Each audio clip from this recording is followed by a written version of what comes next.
So yeah, I saw the film yesterday and I thought it was fantastic. I really, really enjoyed it. And out of all the films I've seen here, it's my favourite one for sure. So congratulations on that. Thank you. First, I just wanted to sort of ask you about being in Berlin in general and what it's like to be here at this film festival, particularly the Berlin Film Festival. I love Berlin. I've been here a lot of times, worked here, so it's by far my favorite capital of Europe.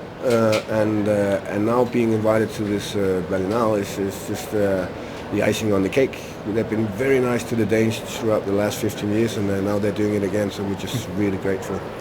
And your character in the film, it's kind of all the characters go through quite a lot of turmoil and stuff. Tell us a bit about your character and the sort of ideas he has that are sort of considered so sort of original and unique. Well, his ideas are not super original compared to, a lot of people shared his ideas at that time. Voltaire, for instance, was the most famous spokesman for those ideas. So he's spreading the word as well, but he's not super active. He's not trying to make a revolution. He's a doctor and he's fine with that. He gets a chance to climb the social ladder. He meets the king, falls in love with the king, with this naive kid that he sees opportunities in, and he wants him to speak up for himself, the king. That's his project. He's not in there to change anything. But once the king starts transforming a little, he sees the opportunity that other people are whispering in his ear. Why should they do that? Why am I not whispering in his ear? I should whisper. Maybe once or twice or 10 times. Let's do it a year. And before he knows it, he's just he's doing the exact thing that he hated other people was doing to the king. But obviously he has the good motives, if you ask him. And as the sort of title gives away, there is something that sort of goes wrong for him as well. What can you tell us about how he gets involved and what happens? Yeah, well, it's terrible when you don't think with your head, and he falls madly in love with the queen, and she does as well, falls in love with him, and obviously, so this is three people who love each other in different ways. For that reason, it's becoming a very, very complicated job to be a man who takes care of Denmark. At the same time, he's trying to hide his relationship with the queen, and the fact that they're actually having a baby together. And these are the true facts that happened, and we know for sure that from her letters, that he was having a stormful, very, very mad love affair.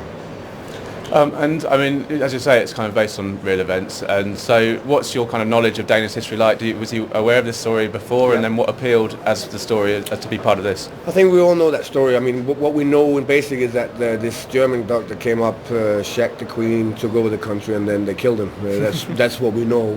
And digging deeper into the story, it's a little more elaborated than that, and it's a little more dualistic.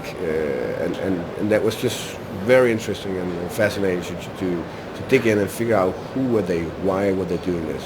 We will also have to say, to be fair, we don't know exactly what happened in those days.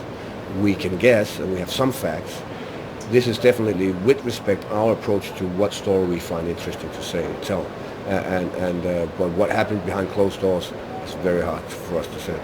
And what I really liked is sort of a historical drama that's in the actual language that it's supposed to be in. Was that kind of an appeal to you, that it was going to be a Danish film in Danish? It was very appealing for me to go back and speak some Danish again. But it's not the language it was supposed to be, because they did not speak Danish at the court. They were speaking French, they were speaking German, and some English as well. But for many reasons, we did not want, first of all, we didn't want to have five Danish actors standing there speaking French to each other. So we did it in Danish. Sort of gone off and you've done lots of Hollywood films. So what I was wondering is what you kind of miss most about Denmark when you're away from Denmark. What things do you think of when you think of Denmark? Well, first of all, my family, obviously, because they're here when I'm away. Language. It's my language, it's my hood. Some of the food, it's just my base. There's something comfortable about it. And it doesn't really matter if it's a beautiful country or an ugly country. I think everybody who has a base, they like their base, and that's what I do as well. And of course in this film we learn a lot about the Danish history, but what do you think the biggest misconceptions about Denmark are, and what would you like people to sort of learn about Denmark generally? Oh, that's a tough one. misunderstandings about Denmark. I mean, you will always have to visit a country to learn about the country. Whatever the media tells you, whatever you read in the newspaper, it will always be slightly out of proportion. You will have to go there. Any country in the world, you have to go there. You have to feel it. So I will invite people to go to Denmark if they find it interesting. Okay. Just 10 to 15 seconds. Great. Perhaps you just start again this... Yeah. Great. Sorry. Yeah, it's okay. Was that it? I think there's a lot of struces out there. Oh no. Okay, they don't want us. I didn't know it was so loud. Oh, that's really... That was it. So we had German, English. Yeah. That was okay. it. What we got left? We got Spanish and Danish. And Chinese. Was that? I can go there and do it in Portuguese.